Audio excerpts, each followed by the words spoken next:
jadi ukuran. Antum belajar di Mekah, antum belajar di Madinah, antum ulama. Kalau basic tauhidnya kita tidak bagus, sejarah tentang Islam kita tidak kuat, tidak jadi jaminan antum seorang ulama.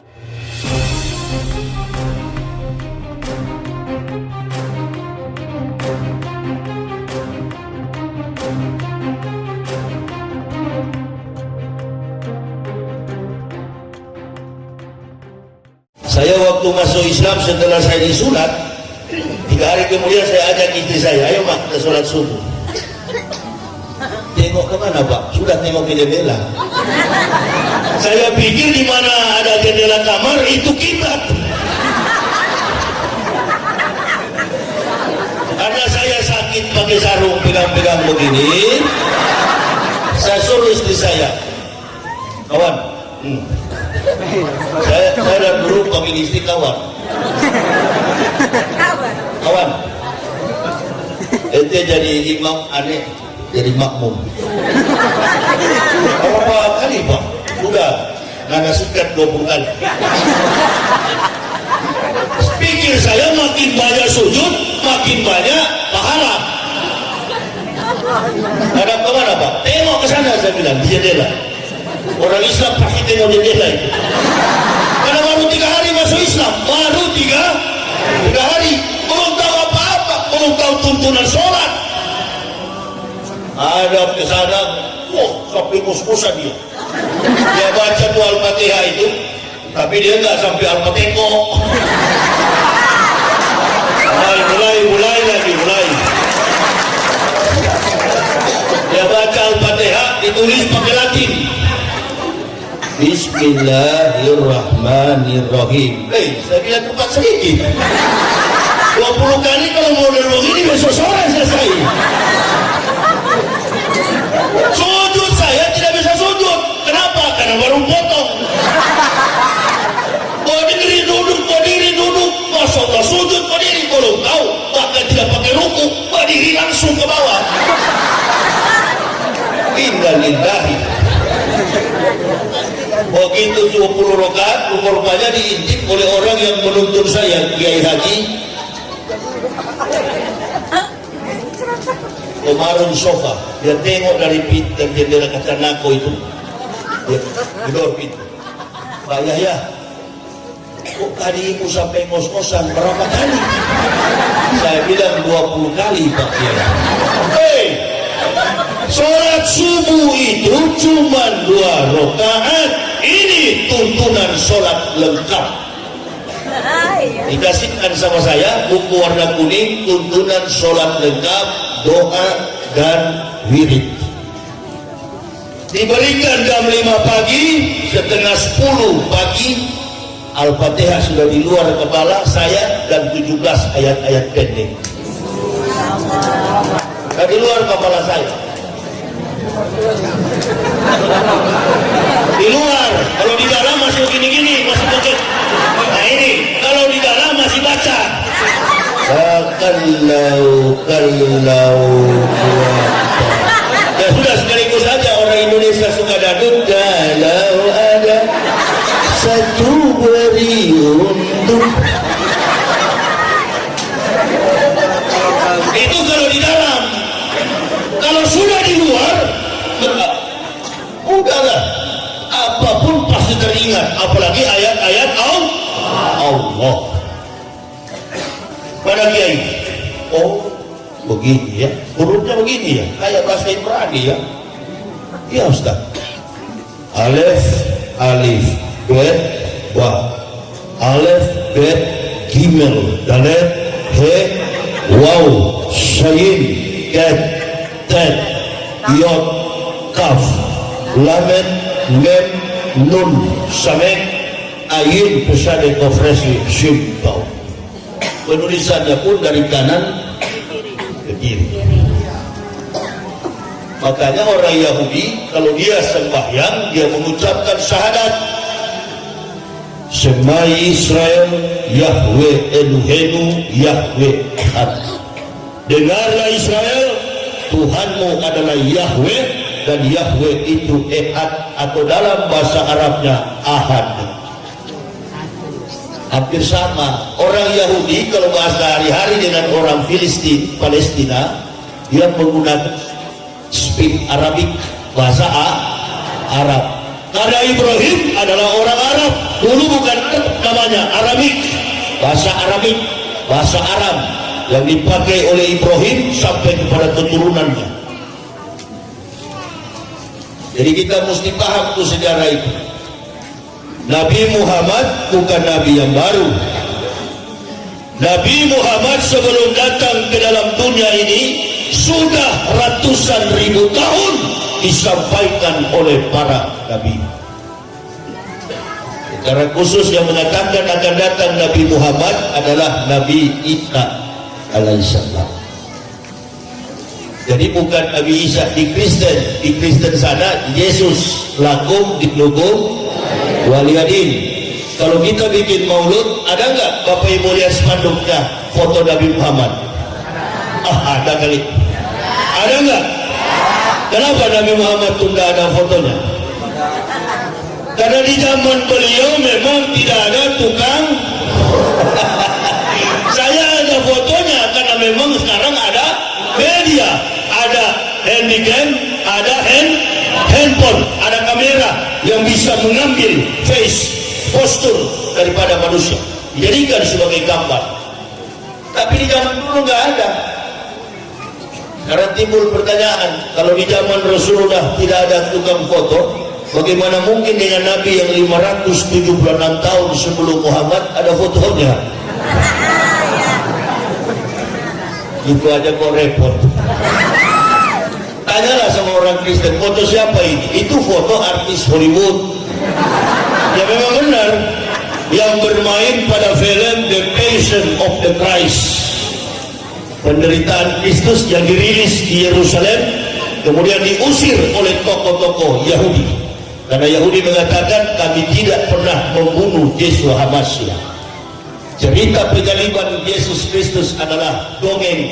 Tale plus superstition becomes nonsense. Dongeng tambah tahyul sama dengan omong kosong. Kami tidak pernah menyalibkan satupun nabi. Orang Yahudi itu tidak menyalibkan nabi, tapi mereka membunuh 378 nabi. Jumlah nabi di dalam Islam ini bukan 25, 124.000. 123.999 nabi gagal. Yang berhasil terakhir datang yang bernama Ahmad bin Abdullah. Nabi Muhammad Sallallahu Alaihi Wasallam dialah yang datang mengantarkan umat manusia kepada petunjuk kehidupan kekal. Kita bersyukur nenek moyang kita di Sumatera dulunya kafir, nenek moyang kita di Kalimantan dulunya kafir, nenek moyang kita di Pulau Jawa dulunya kafir, nenek moyang kita yang ada di Sulawesi dulunya kafir. Datanglah kaum Gujarat, pedagang-pedagang dari Saudi Arabia, memperkenalkan Islam kepada kita. Selamat Indonesia, diberkahi Indonesia. Karena ada orang Islam, pejabatnya Islam. Coba lihat tuh, semua kepentingan, apalagi ini di tahun politik. Saya baru minggu lalu ceramah di Medan. Di daerah mana di kota Medan tuh saya ceramah, lalu Pak Lurah seperti tadi memberi sambutan. Ustadz, ini adalah tahun politik. Saya diam-diam, tunggu kau.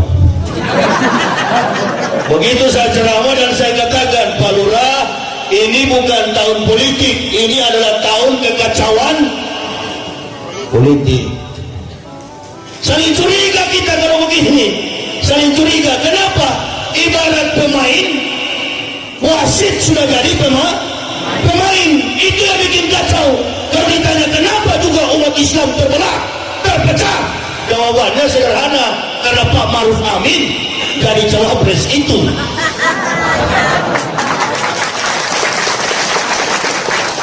Sehingga ada yang pro Prabowo, ada yang pro Jokowi. Nah kita yang berkumpul begini nggak semuanya cerita 2019 pilih Prabowo. Takdir.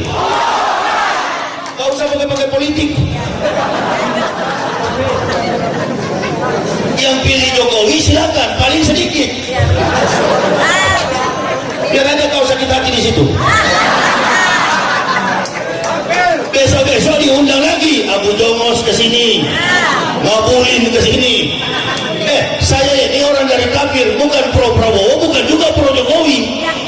Tapi saya melihat ketimpangan, keterbelahan umat. Sebelum ada pemilihan Prabowo dan Jokowi, saya sering ceramah di masjid. Janganlah ustadz-ustadz itu berdakwah membesar-besarkan mazhab. Ukuran jenggot tidak sama, kurang panjang, tidak. Pakai celana kurang tinggi, masuk neraka. Orang kunut dia repot, orang tidak kunut dia marah. Ini orang-orang yang tidak mengerti Islam. Bukan tinggi ilmunya, bukan, dangkal. Sama-sama muslim kok, neraka. Kalau tidak ngikut pasatnya diancam-ancam. Awas kaki celana kurang panjang nih, hati-hati kak. Jamaah saya usah di Makassar. Itu Ustaz. Kalau sholawat kita menyebut Allahumma sholli ala Muhammad tidak sah. Saya siapa yang bilang? Ada Ustaz yang ceramah di masjid ini. Ada juga yang mengatakan kalau tidak menyebut Sayyidina tidak salah, tidak sah, salah. Saya ngajar gitu. Ada dua Ustaz yang datang ke sini. Kasih tahu mereka dua setan itu. Pakai Sayyidina dengan tidak pakai Sayyidina, namanya sholawat kepada Nabi, dua-dua sah. Ente ke masjid silakan, pakai baju bagus, baju bersih, jangan kami sudah 55 hari 55 malam ente belum cuci, ente masuk berjamaah. Saya pernah alami bu, yang main-main. Saya pernah alami sholat maghrib di samping orang pakai gamis. Dari 55 hari kan dicuci kayak kipas angin tembak dari sana, saya di samping sini. Imam ayat terpencil sekali.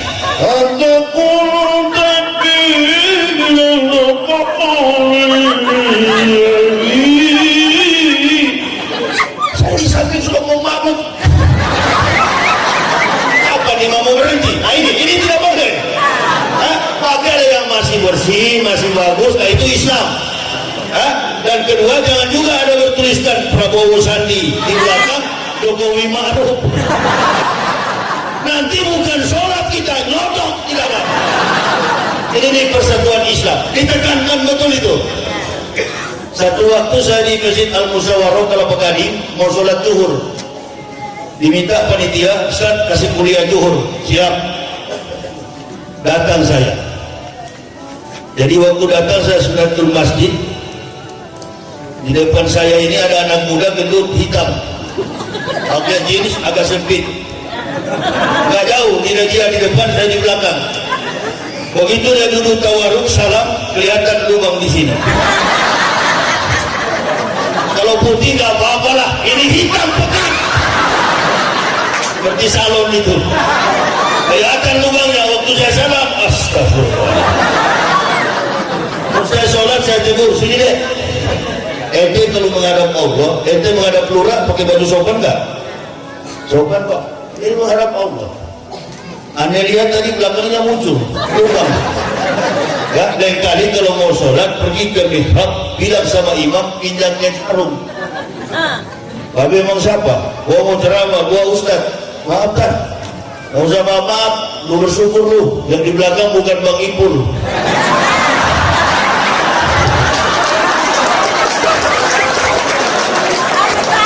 Kalau yang lihat Bang Ipul bisa berabe lu, bukan cuma berabe, bisa robek. Tawa dia. Lalu bagaimana Ustaz dengan ente dulu di pendeta? Oh, bedanya langit dan bumi. Di pendeta, perhatikan saja, kalau orang Kristen hari Minggu tidak ke gereja hanya dua, kalau nggak punya derma, nggak punya baju baru dan sepatu baru. Itu orang Islam bebas. Makanya saya pertama masuk Islam, saya tanya, Pak Kiai, berapa pajak masuk Islam? Oh nggak ada pajak Pak. Begitu masuk Islam, Allahu Akbar, gampang. tiap hari bisa jumpa dengan Tuhan. Kalau di Kristen seminggu sekali, hari Minggu, pakai sepatu, pakai baju baru, nyanyi, ditanya pingsan, tanya pendeta kenapa? Oh, lagi kepenuhan Roh Kudus. Enak sekali. Hari Minggu pagi tengok ke bawah begini, cuci mata saya. Karena ibu-ibu kan nggak pakai mukena begini nih. Kalau masuk gereja baju satu tali, roknya pendek. Wah. Jadi pendetanya cuci mata ke bawah. Allahu Akbar. Tengok ke bawah. Lihat ke bawah. Pas saya memang malang nasib saya. Bukan di Manado, saya di Papua. Apa yang saya lihat?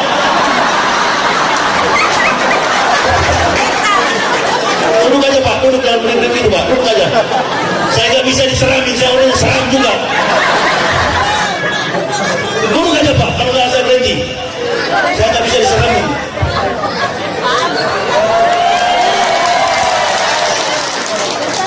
Karena saya orang mau juga Pak.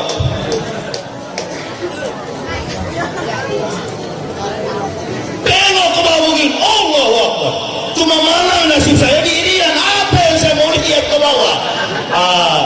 16 tahun saya di sana.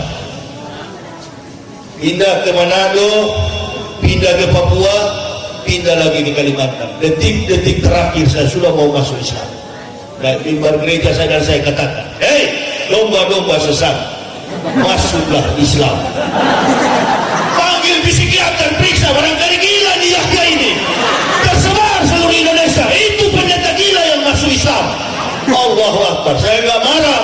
Kenapa harus saya marah? Karena mengatakan saya gila. Memang orang-orang gila. Kalau kita marah, kita akan sama-sama jadi. Kemarin ada Natal, ada yang bilang sama saya, Ustaz, mengucap aja sekali di WhatsApp nih, mengucapkan selamat Natal, katanya haram. Tidak. Enggak. Siapa bilang haram? Tidak haram. Siapa yang ngomong haram? Memang agak gampang mengharam-haramkan umat Islam. Dulu tahun 2016 saya di Pekanbaru, Pak Maruf menurunkan fatwa mengucapkan selamat Natal adalah haram. Tahun 2018 dia ucapkan.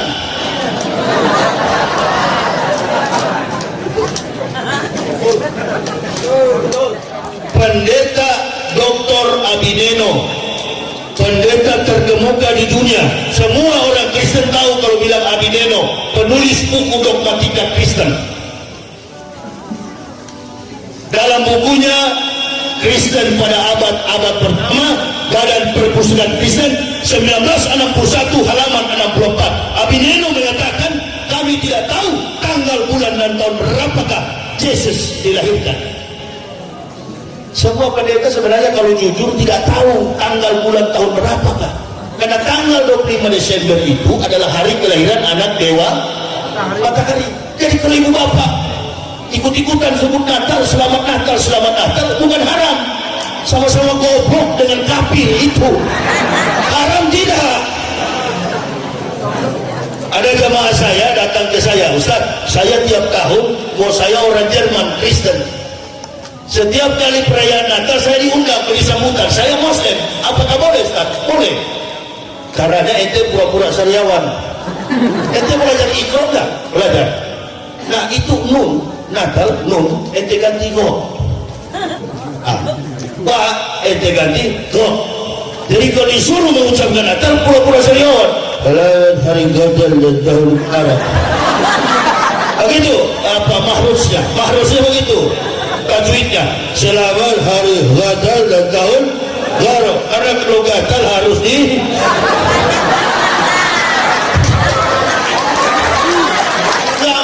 siapa bilang haram? Nggak ada yang haram. Ini bangsa ini sudah terbiasa jilat, ludah, muntah dibuang, dijilat lagi. Sudah terbiasa bangsa ini. Nah, makanya ente kalau jadi DPR jangan begitu ya. Ini sudah mau pilih ente semua ini. Amin ya robbal.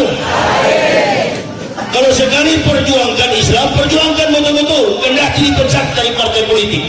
Jangan udah duduk nanti lupa ya Ustaz. Iya, jangan nanti duduk. Itu Mega yang bilang. Mega yang bilang. Oh, Mega.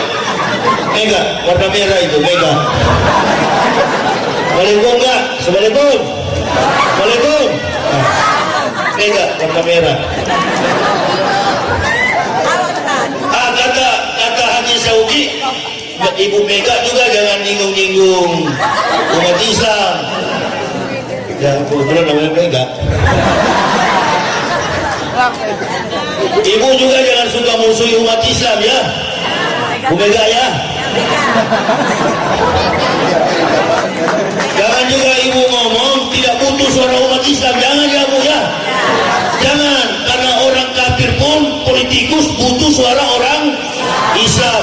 Tadi Haji sudah bilang, Haji Saudi bilang apa? Spanduk dicuri, nggak apa-apa, ente curi saja tuh spanduk. Tapi semua yang hadir ini adalah sentuhan kekuasaan Allah. Tanpa spanduk pun teriak aja, ustaznya yang mau datang biar semut itu. Allahu Akbar. Allahu Akbar. Jadi jangan gitu ya Bu Mega ya.